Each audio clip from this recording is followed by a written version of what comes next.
नमस्कार बच्चों। आज हम 1 सितंबर 2020 को सामाजिक विज्ञान की भूगोल की वर्कशीट नंबर 25 को करेंगे। सबसे पहले बच्चों अपना नाम लिखिए, विद्यार्थी के नाम के आगे, और अपनी क्लास टीचर का नाम लिखिए, कक्षा अध्यापक का नाम के आगे। अब हम विनिर्माण उद्योग को समझेंगे। तो सबसे पहले नीचे दिए गए अनुच्छेद को पढ़ना है। आओ हम पढ़ते हैं।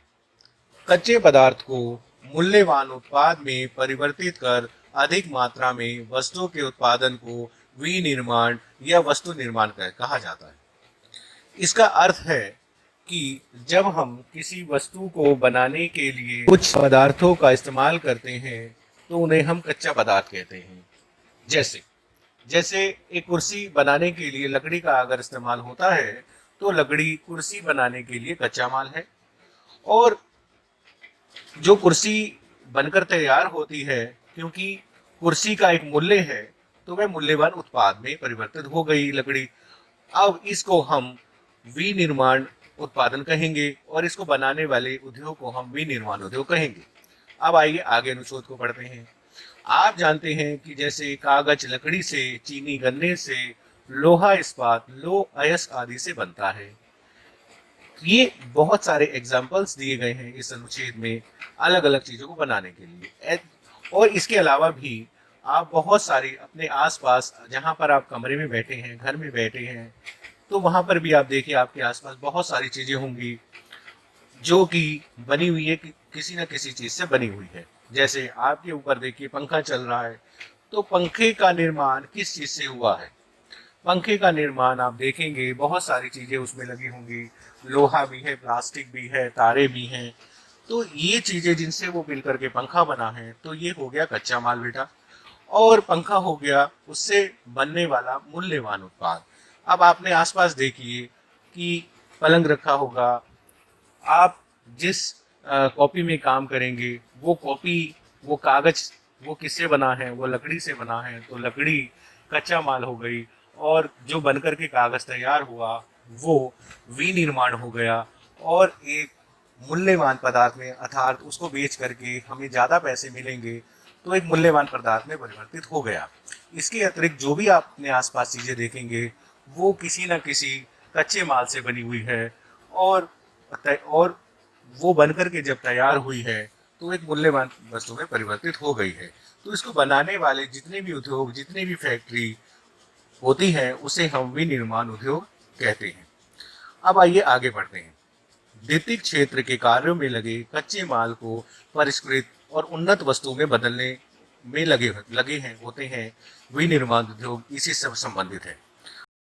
तो बच्चों सबसे पहले ये समझ लीजिए कि जितने भी तरह के काम धंधे होते हैं, जितने भी तरह के व्यापार होते हैं, उन्हें हम 3 क्षेत्रों में विभाजित करते हैं। सबसे पहला है प्राथमिक क्षेत्र। प्राथमिक क्षेत्र में वे सभी कार्य आते हैं जो सीधे प्रकृति से जुड़े होते हैं और जिनमें इंसानों का योगदान ना के बराबर या बहुत कम होता है, और उत्पाद सीधे प्रकृति से प्राप्त कर लिए जाते हैं। जैसे खेती, पशुपालन या खदानों से अयस्क निकालना, इन्हें हम प्राथमिक क्षेत्र कहते हैं। इसके बाद हमारे द्वितीय क्षेत्र आते हैं। द्वितीय क्षेत्र में प्राथमिक क्षेत्र से प्राप्त किए गए जितने उत्पाद होते हैं उनको हम कुछ परिष्कृत करते हैं, कुछ उनमें चेंजेस करते हैं, कुछ उनको परिवर्तन करते हैं, तब उनसे तैयार माल प्राप्त करते हैं। जैसे हमने अभी उदाहरण लिए थे, कुर्सी का उदाहरण लिया था, तो कुर्सी में कच्चा माल हमने लकड़ी प्राथमिक क्षेत्र से प्राप्त किया और उस लकड़ी को हमने परिष्कृत करके, परिवर्तित करके कुर्सी में बदल दिया। तो लकड़ी प्राप्त करना कृषि से और उसको कुर्सी में परिवर्तित करना, ये द्वितीय क्षेत्र में आ गया। लकड़ी को प्राप्त करना प्राथमिक क्षेत्र हो गया और लकड़ी से कुर्सी बनाना ये द्वितीय क्षेत्र में हो गया। अब इसके बाद अगला कार्य आता है तृतीय क्षेत्र। तृतीय क्षेत्र यानी सेवा का क्षेत्र। सेवा के क्षेत्र का मतलब है जिसमें हम कोई वस्तु को उत्पादन नहीं करते, जिसमें हम सिर्फ उद्योगों को या प्राथमिक क्षेत्र में लगे हुए लोगों को कुछ सहायता प्रदान करते हैं। जैसे अगर किसान ने गन्ने की फसल उगाई है या कोई भी फसल उगाई है, उस फसल को बाजार तक लेके जाना है, या व्यापार से संबंधित बैंक की सहायता देनी है किसान को, या लोन की सहायता देनी है, या इंश्योरेंस की सहायता देनी है, या इसी तरह से उद्योगों को ट्रांसपोर्टेशन की सुविधा देनी है, माल इधर से उधर ले जाने के लिए यातायात की सुविधा देनी है, या इंश्योरेंस की सुविधा देनी है, या अन्य प्रकार की इसी तरह की सेवाएं देनी है, तो ये सारे तरह के काम धंधे तृतीय क्षेत्र में आते हैं। तो हम यहाँ बात कर रहे हैं विनिर्माण उद्योग की, जो द्वितीय क्षेत्र में आता है, जिसमें प्राथमिक क्षेत्र से कच्चा माल प्राप्त करके उसमें कुछ परिवर्तन करके हम तैयार माल प्राप्त करते हैं। ठीक है, अब हम इससे आगे बढ़ेंगे। किसी देश की आर्थिक उन्नति विनिर्माण उद्योगों के विकास पर निर्भर करती है। इस वाक्य में सबसे पहले आपको समझना होगा देश की आर्थिक उन्नति। देश की आर्थिक उन्नति का अर्थ होता है देश के अंदर जितने भी लोग रहते हैं वो काम धंधों के मामले में अपने आय से संबंधित मामलों में आगे बढ़े, यानी कि उनकी आय ज़्यादा हो। तो आय ज़्यादा करने में विनिर्माण उद्योग सबसे ज़्यादा सहायता करता है, क्योंकि प्रकृति से जुड़े हुए प्राथमिक क्षेत्र में जितने भी उत्पाद प्राप्त किए जाते हैं उनमें कुछ परिवर्तन करके हम विनिर्माण उद्योगों में हम ज़्यादा पैसा कमाते हैं। ये तो आप समझते हैं कि लकड़ी की कीमत और कुर्सी की कीमत में बहुत अंतर होता है। इसी तरह से जो हम टमाटर लेते हैं खेती से और टमाटर से जब हम केचप बना करके सॉस बना करके बेचते हैं तो उसके मूल्य में बहुत ज़्यादा अंतर होता है। इसीलिए विनिर्माण उद्योग देश की आर्थिक उन्नति के लिए बहुत ज़रूरी है, क्योंकि विनिर्माण उद्योगों से लोगों को ज़्यादा आय मिलती है और लोगों की आय से देश की आय बढ़ती है। इसीलिए देश की आर्थिक उन्नति में विनिर्माण उद्योगों के विकास का बहुत बड़ा योगदान है। आगे बढ़ते हैं। इन उद्योगों को आर्थिक विकास की रीढ़ की हड्डी समझा जाता है। रीढ़ की हड्डी, अब पहले तो आप रीढ़ की हड्डी आप समझ लीजिए। जैसे शरीर में हमारी कमर में के ऊपर रीढ़ की हड्डी होती है, जिससे पूरा शरीर एकदम सीधा खड़ा होता है, और रीढ़ की हड्डी टूट जाने पर शरीर का खड़ा होना मुश्किल होता है। इसी प्रकार किसी भी देश में विनिर्माण उद्योग आर्थिक विकास यानी कि लोगों की आय का साधन की रीढ़ की हड्डी होती है। यानी विनिर्माण उद्योगों की आय से ही देश की उन्नति और तरक्की होती है। अगर उस देश में विनिर्माण उद्योग नहीं होंगे तो देश की आय कम होगी, बहुत ज़्यादा कम होगी। इसीलिए उद्योगों को आर्थिक विकास की रीढ़ की हड्डी समझा जाता है। इसके कुछ उदाहरण या इसकी कुछ महत्वता नीचे कुछ वाक्यों में समझाई हुई है। यह क्यों है? पहला, यह कृषि के आधुनिकीकरण में सहायक है। कृषि का आधुनिकीकरण का अर्थ है कृषि में नई तकनीकों, नई मशीनरी का उपयोग करना।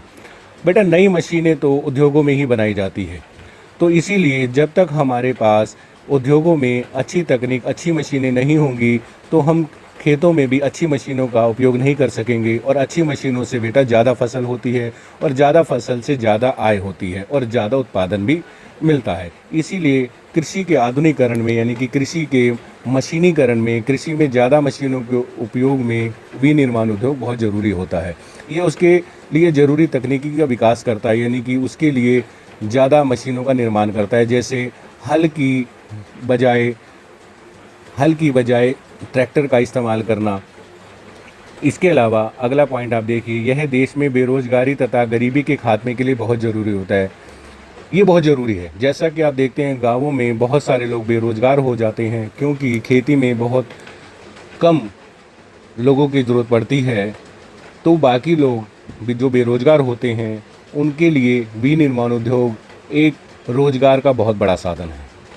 विनिर्माण उद्योगों में, बड़ी बड़ी फैक्ट्रियों में, बड़े बड़े उद्योग धंधों में बहुत सारे लोगों की ज़रूरत पड़ती है। बहुत सारे मजदूरों, बहुत सारे कामगारों, बहुत सारे क्लर्कों, मैनेजरों, तकनीकी सहायता देने वाले आदमियों, व्यापारियों और इससे जुड़े हुए बहुत सारे तरह के जैसे बैंक, इंश्योरेंस और यातायात के साधनों में लगे होने वाले लोगों की ज़रूरत होती है। इसीलिए हम ये कह सकते हैं कि विनिर्माण उद्योग देश में बेरोजगारी का और गरीबी का खात्मा करता है। इससे अगला वाक्य आप देखिए, इनसे निर्मित वस्तुओं के व्यापार से विदेशी मुद्रा की प्राप्ति होती है।